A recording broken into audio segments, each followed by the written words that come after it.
Bem-vindos ao A Verdade sobre a China. Hoje vamos falar de uma coisa tão comum que quase ninguém olha duas vezes. A colher na sua mão, a panela no fogão, a tigela onde você coloca arroz, sopa, macarrão, qualquer comida do dia a dia, parece inox, brilha como inox, é vendido como inox próprio para alimentos. Bonito, né? O problema é que na China muita gente começou a pingar um reagente simples nesses utensílios e descobriu algo nada apetitoso. Em vez de tranquilidade, o líquido ficava vermelho. E quando uma colher começa a reagir como se estivesse denunciando um crime, talvez seja a hora de perguntar se o perigo está mesmo só no prato ou se também está no talher. Nos últimos tempos, vídeos de chineses testando utensílios de cozinha se espalharam pelas redes sociais. A pessoa pega uma colher, uma tigela, uma panela, pinga o reagente, espera alguns segundos e pronto, o vermelho aparece. Esse tipo de reagente costuma indicar a presença elevada de manganês em certos aços de baixa qualidade. Já o aço inoxidável 304 ou 316, usado em produtos melhores para contato com alimentos, normalmente não deveria reagir daquele jeito. Em outras palavras, o consumidor comprou inox, mas pode ter levado para casa uma versão bem mais barata, bem mais duvidosa e, dependendo do uso, bem mais perigosa. A pegadinha começa numa expressão que parece inofensiva, food grade ou grau alimentício. O brasileiro conhece bem esse truque linguístico. É aquele selo bonito, aquela frase mágica que dá sensação de segurança, tipo produto premium, qualidade de exportação, feito com carinho. Só falta o produto abraçar a sua avó. Mas na prática, dizer inox alimentício nem sempre significa que aquilo é aço 304 ou 316 de verdade. Muitos vendedores usam o termo como uma cortina de fumaça.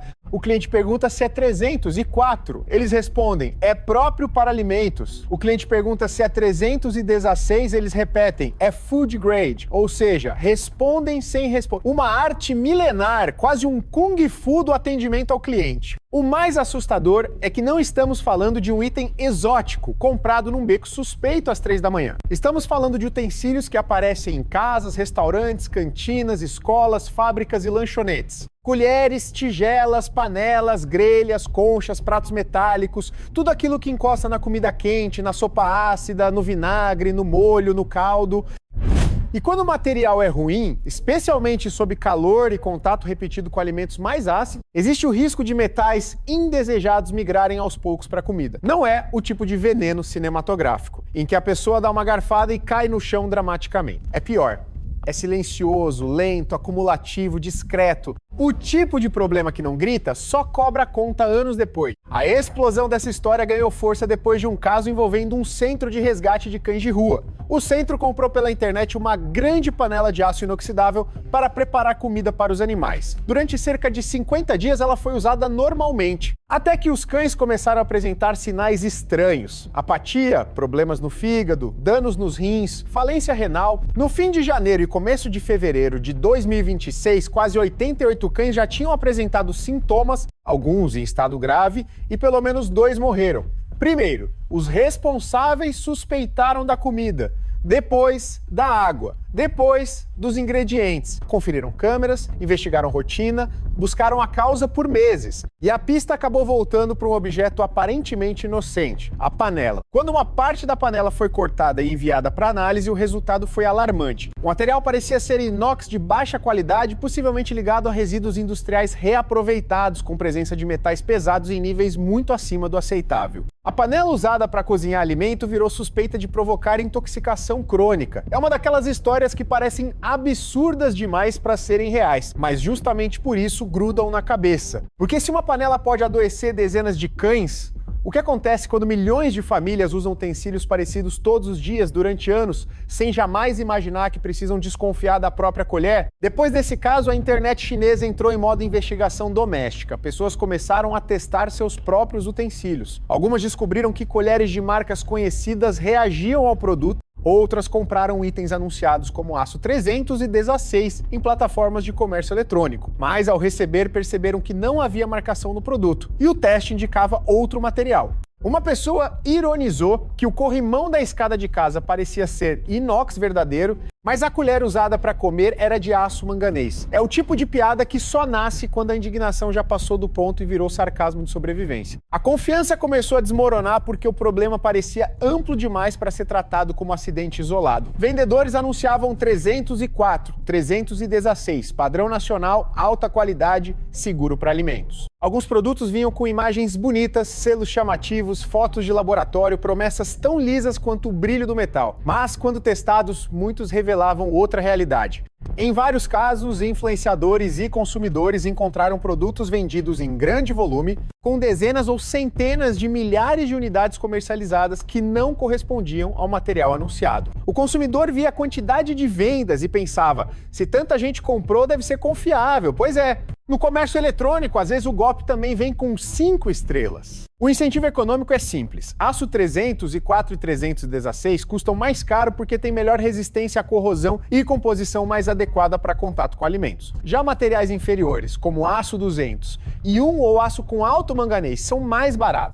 No roteiro original, aparece uma comparação de custos em Y1, algo como 7.000 a 8.000 yuan por tonelada para aço 200 e 14.000 yuan para 320.000 yuan para 316. Convertendo de forma aproximada para reais, usando a cotação recente, em torno de R, 0,70 e 2 por yuan, isso dá algo perto de R, 5.000 a R, 5.800 por tonelada para o aço mais barato, cerca de R, 10.000 para o 304 e perto de R, 16.000 para o 316. Parece diferença técnica, mas para quem fabrica em escala é dinheiro de verdade. Centavo por centavo, tonelada por tonelada, a economia vira lucro. E o risco? Esse vai para a cozinha do consumidor. Veja como a lógica é perversa. Para uma família, uma colher barata parece economia. Para um fabricante que vende centenas de milhares de peças, trocar o material por outro inferior pode virar uma margem enorme. O cliente não tem equipamento profissional para analisar metal. Um analisador portátil pode custar muito caro, coisa de laboratório ou indústria. Então o vendedor aposta na ignorância prática do consumidor. Não porque o consumidor seja burro, mas porque ninguém deveria precisar virar químico, metalúrgico e fiscal sanitário antes de comprar uma colher para tomar sopa. As plataformas online aumentam esse problema.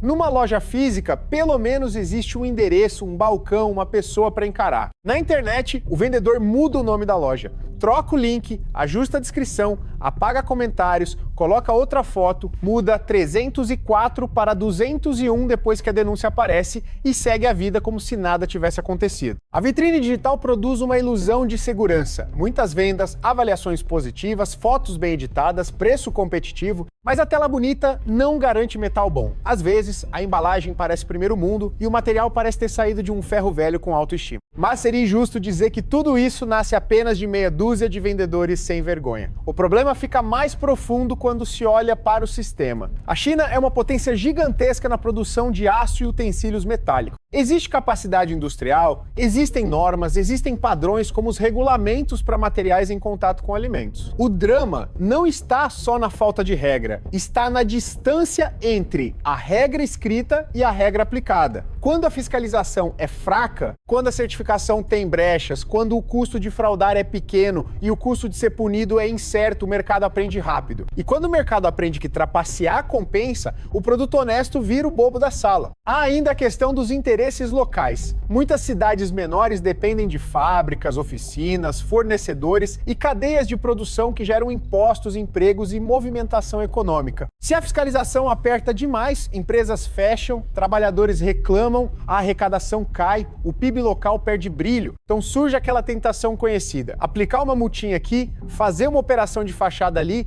publicar uma nota bonita e evitar mexer no coração do problema. É a velha maquiagem administrativa. Por fora, tudo parece sob controle. Por dentro, o consumidor continua usando a panela que ninguém quis investigar direito. Essa história lembra outros escândalos de segurança que já abalaram a confiança dos chineses. Óleo de esgoto reciclado, leite contaminado, frutas com excesso de químicos, alimentos falsificados. Cada crise parece diferente, mas o mecanismo se repete. Primeiro surge a denúncia, depois vem o choque público. Em seguida, promessas de investigação, alguma censura, alguns culpados menores, uma campanha temporária. O tempo passa, a memória coletiva cansa e um novo escândalo aparece em outro produto. Ontem era leite, hoje é inox. Amanhã pode ser qualquer coisa que pareça limpa, barata e conveniente. O drama maior é que os cidadãos comuns acabam virando fiscais de si mesmos. Eles precisam comprar reagente, testar em casa, filmar, publicar, discutir, pressionar vendedor, ouvir respostas evasivas, pagar por laudo se quiserem ser levados a sério. Enquanto isso, empresas podem negar, plataformas podem se esquivar e autoridades podem tratar a denúncia como problema de estabilidade social, não como alerta de saúde pública. No caso do Centro de Resgate, segundo o relato original, não houve pedido claro de desculpas nem compensação adequada. Os responsáveis chegaram a temer retaliação e precisaram se mudar com quase 100 cães. É como se a vítima tivesse que pedir licença para provar que foi vítima. E quando a informação é limitada, o perigo cresce. Se denúncias sobre alimentos, saúde e indústria são reduzidas, removidas ou enterradas pelos algoritmos, a sociedade perde seu sistema de alarme. O consumidor que publica um teste não está apenas reclamando de uma colher, ele está avisando milhares de pessoas. Quando esse aviso é abafado, o silêncio protege o problema, não a população. Uma sociedade saudável precisa de fiscalização, imprensa livre, testes independentes e punição real. Sem isso, o mercado vira um jogo estranho. Quem frauda corre pouco risco, quem denuncia corre risco demais. No fim, a questão não é apenas se uma colher é 304, 316 ou aço manganês. A questão é se uma pessoa pode confiar no objeto que coloca na própria mesa. Porque a mesa de jantar é o lugar mais básico da vida. Ali está a comida da criança, dos pais idosos, da família depois de um dia de trabalho. Se até esse espaço vira território de dúvida, o problema já deixou de ser industrial e virou moral. O metal pode até brilhar, mas a confiança fica enferrujada. Então, quando alguém pinga um reagente numa colher e o líquido fica vermelho, talvez não seja só uma reação química. Talvez seja o mercado ficando vermelho de vergonha. Ou deveria ficar. Porque o verdadeiro veneno dessa história não está apenas no manganês, no níquel, no cromo, no mercúrio ou em qualquer substância difícil de pronunciar. Está numa cadeia inteira que permite que o barato saia caro, que o falso pareça seguro e que o cidadão descubra tarde demais que a economia feita na compra pode ser cobrada pelo corpo. Aqui no A Verdade Sobre a China, a pergunta que fica é simples. Quando até uma colher precisa ser investigada, o que ainda resta para confiar sem testar primeiro?